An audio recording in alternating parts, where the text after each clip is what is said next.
supporters on opposite sides of the grounds have been trying to out-cheer each other and out-noise each other in terms of hooters, blowers, etc. At this point also, we would like to welcome viewers in Australia who are watching us on SBS. You're very welcome indeed, and I hope that you enjoyed this great occasion in Irish hurling, Limerick versus Offaly. And on that note, let's also say hello to Marty Morrissey, who is down at pitch side at the moment with the latest news for us. Indeed, Michael, and indeed both dressing rooms, you could say, are quite tense, but in comparison to other All-Ireland finalists, both teams are rather relaxed. Limerick, of course, were first to tug out. Some players were there in the dressing room, decided to tug out, and then thought it was a little bit too early when they looked at their watches, so they put on their clothes again. Offaly are the boys who are getting all the massages from Patsy Carroll, the Offaly team masseuse. Joe Dooley, Dahi Regan were on the table, but now they're fully fit, there's no problems whatsoever. Offaly very casual, I must say, but surprisingly in the last few minutes a little bit tense. They're very concerned as well about the weather, and I can assure you that the wind has increased in velocity in the last few minutes. Certainly when I was here last it was fairly breezy, but now it's a very strong breeze blowing from the canal end down. But both teams very tense but eager to set out the voyage to bring home the Liam McCarthy Cup.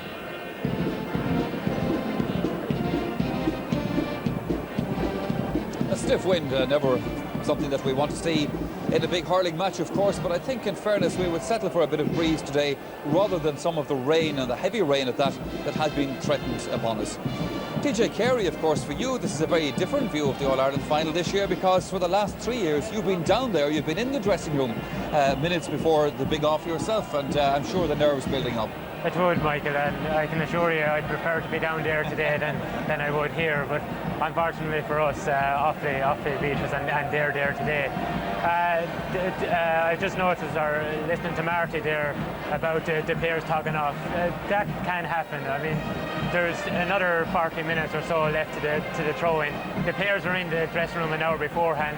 They're starting to think, nerves are building up, they want to get out on the field, and it doesn't help to be in there so early. Now you need to be, because some players may have injuries, more players may just want to rub down from the masseur, so the nerves are building up in there.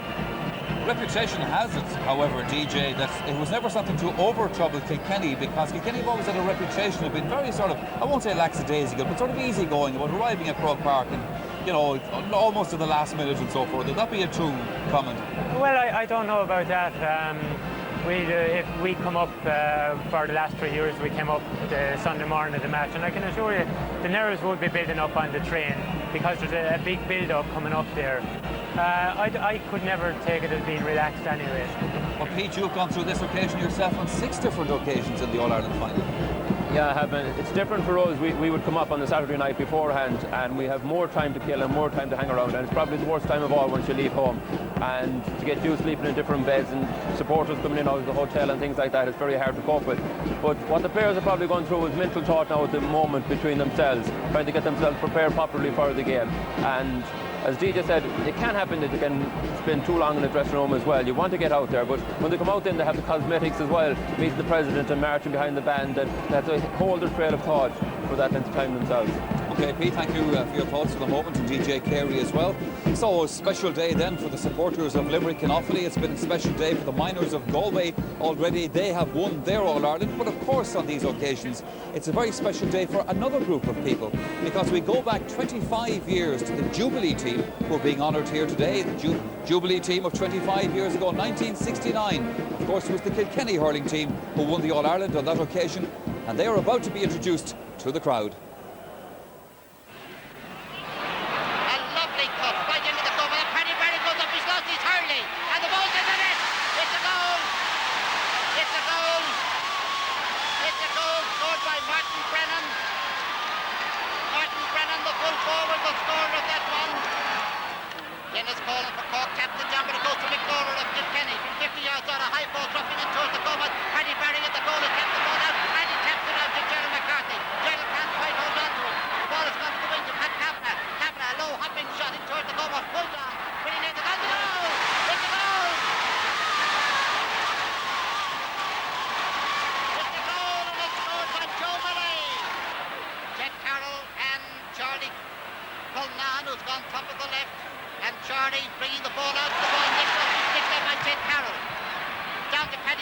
Paddy Moran from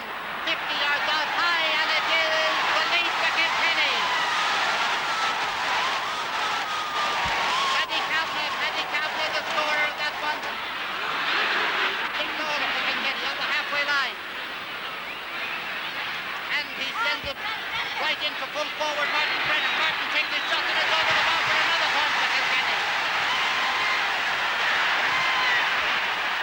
And now Kilkenny coming away with Paddy Moran. Paddy Moran in towards the goal mouth. Martin Brennan's shot knocked down by a full-hearted Tony Marr. Tony coming up the side of the field, being chased, kicking the ball upfield. Goes to Paddy Moran. Paddy Moran takes his shot, and Paddy Moran has sent it over the bar.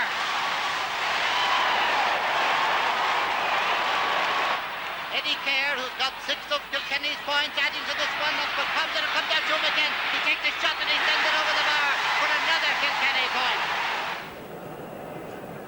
Yes, the Kilkenny team of 25 years ago, and there's a familiar face for you. Eddie Kerr leads out the side, and Micheál O'Murray is about to do the introductions. 1969.